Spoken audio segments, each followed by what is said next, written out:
All right. Welcome to the special bulletin. We're talking about Hurricane Ida. I'm here with Mr. David Nakhan, who's Homeland Security Director. So let's talk about the entire parish. Thankfully, I've managed to talk to our mayors in each of the municipalities from Morgan City. We'll talk to Berwick later. We've talked to Patterson. We'll get to Franklin a little bit later. Can you speak on behalf of some of our unincorporated areas, but also just the entire parish as far as the evacuation? Because that is the number one question people have been asking. No evacuation orders at this point. We do have voluntary evacuation for anybody south of the Intercoastal Waterway. That is a standard procedure call, even for non-hurricane events. Those people down there pretty much know what to do and what to expect. The good news for them is our storm surge totals, they're only estimating for us 4 foot, maybe 5. Well, it's like 3 to 5, and 3 to 5 is something all of our levees can handle, and I don't think it would cause us any serious stuff. But look, no doubt a 3 to 5 foot surge will get close to some people's homes, and those people know who that place is, believe me, because they've been flooded so many times.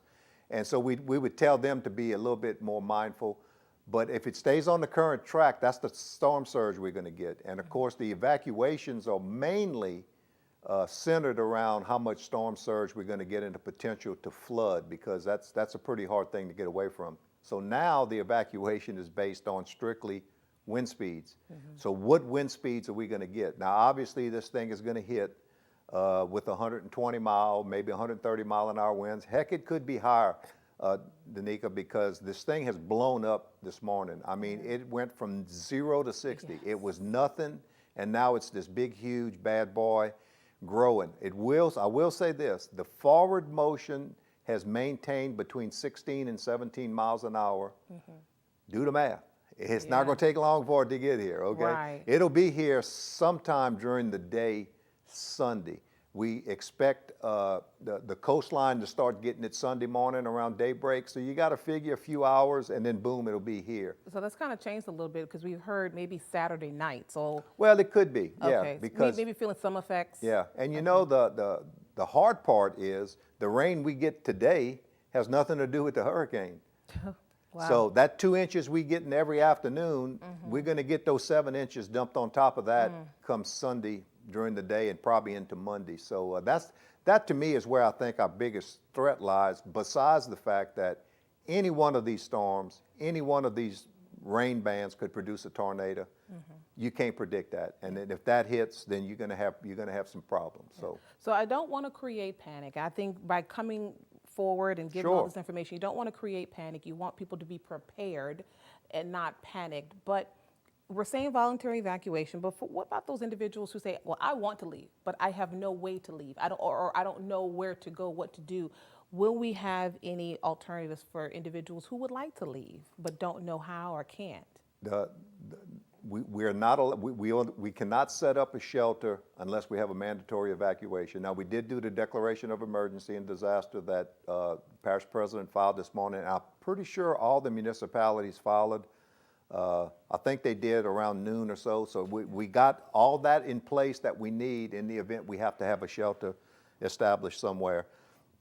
But right now there is no shelter set up, and it's very difficult. They got people with COVID that's wanting to go somewhere. They got people who don't have COVID that don't want to go with somebody who's got COVID. Yes. COVID is still haunting us right now, and we knew that was going to be a factor.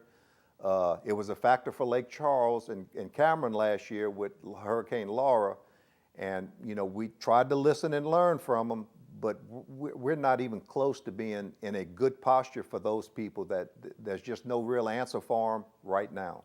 I do want to make it clear, because I talked to the mayor of Berg, and we'll have an update from him a little bit later today, because you guys have a 4 o'clock update.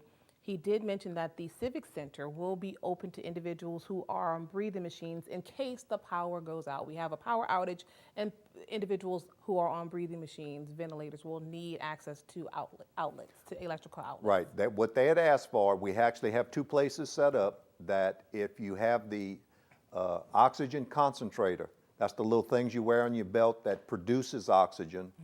They'll need at times, if you have a extended power outage, you'll need a place to plug in and recharge the battery. That's what those spots are for. Right.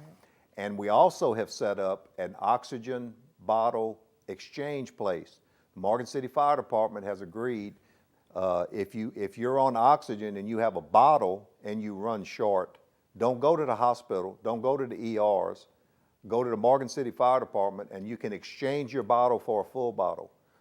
We have placed 50 bottles there for them, and we have 50 bottles on the Franklin end for anybody over there that's going to have that. And that's because we anticipate, look, for Barry, personally, I was out 5 days at my house. This is a lot worse than Barry. I can only assume we'll be out 3 to 5 days again with power.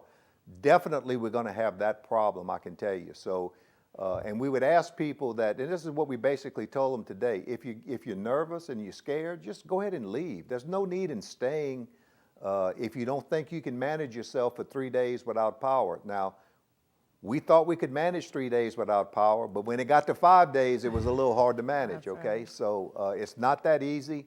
Oh, I can drink water. Yeah, you can drink water, but after 3 days of drinking bottled water, you're gonna get sick of it, I promise you. But it does get you through the hard times.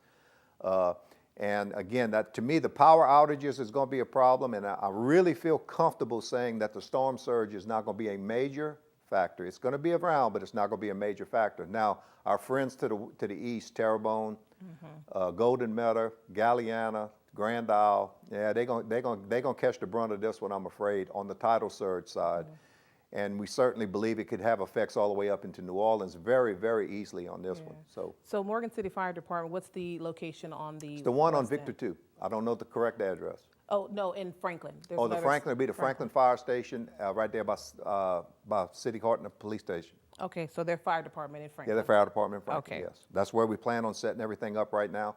I'm glad to hear the mayor. I know the mayor was in negotiation here with the auditorium for the plug-in. We got real confused on exactly what that was for, but that's simply to recharge a battery in an oxygen concentrator. And And that what is had in happened Berwick. during Hurricane Barry, after 3 days of no power, these people couldn't recharge there was nowhere to go. So where did they wind up? In the emergency room.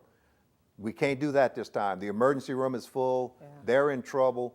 So they have asked us to try to reestablish these spots. So you got the Morgan City Auditorium, you said? He agreed with? No, Berwick.